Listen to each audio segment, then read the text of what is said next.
Howdy everyone, and here is a review of the new low-budget 7Artisans lens that's hitting the market, their 60mm f2.8 macro Mark II.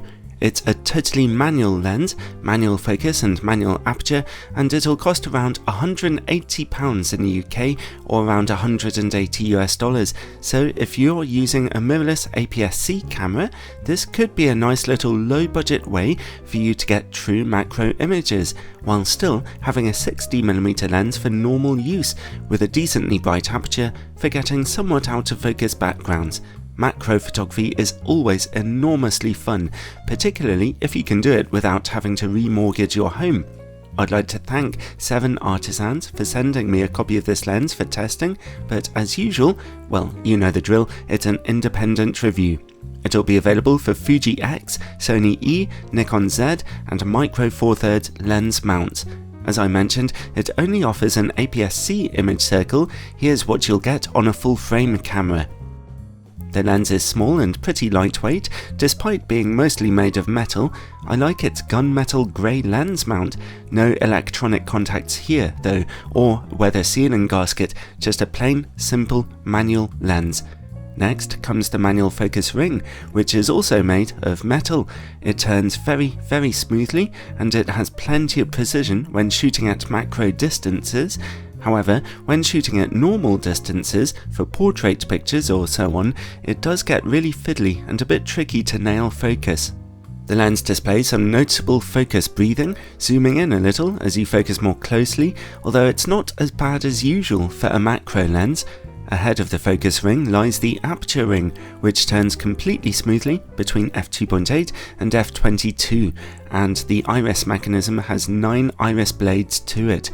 The lens does not come with a hood, but it does have a slip-on lens cap for the front and a 49mm filter thread.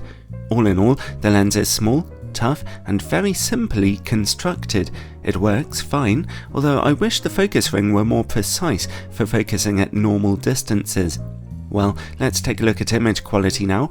I'm testing this one on a Sony a5100 with its 24MP aps-c sensor. In-camera image corrections are not available for this lens. At f2.8, the lens is fantastically sharp in the middle with very good contrast and very low colour fringing. Over in the corners, things aren't so rosy anymore. The lens is fairly soft there. Stop down to f4 for an improvement there, but even when stopping down to f5.6 or even f11, those corners never really get sharp. So our conclusion is dead simple. This is a lens that's very sharp in the middle with good contrast, but simply soft in the corners. For macro photography though, where you're focusing on just one subject, ideally in the middle of your image, that might not be so bad.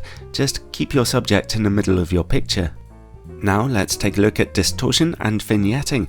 The lens projects a little pincushion distortion here, not ideal, but if you're taking portrait pictures with it, at least it'll make your subject look a little thinner. At f2.8 and f4, the corners are a little dark, but not terribly so. Stop down to f5.6 and they brighten up a little bit. This is a macro lens, so let's take a proper look at its close-up image quality. At f2.8, close-up sharpness and contrast remain excellent. At least in the middle of your images, it stays this sharp down to f11. Stop down any further, like f16, and the image will quickly start to get a lot softer from the effects of diffraction.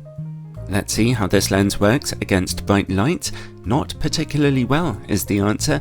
There's a fair bit of flaring to be seen here, although admittedly I've seen much worse than this before. Now let's see about the quality of this lens's bokeh.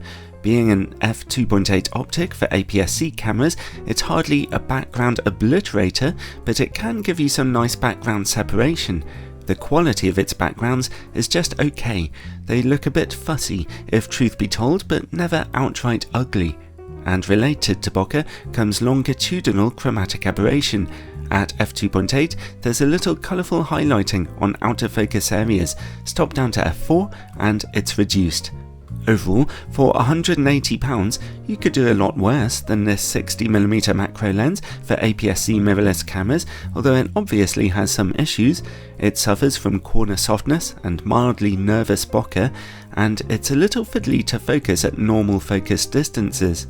But leaving that aside, it does always offer you some very sharp resolution in the middle of your pictures and good colours and contrast, and that's enough for most macro applications. This lens is a cheap way to get some potentially nice and sharp macro images out of your mirrorless camera.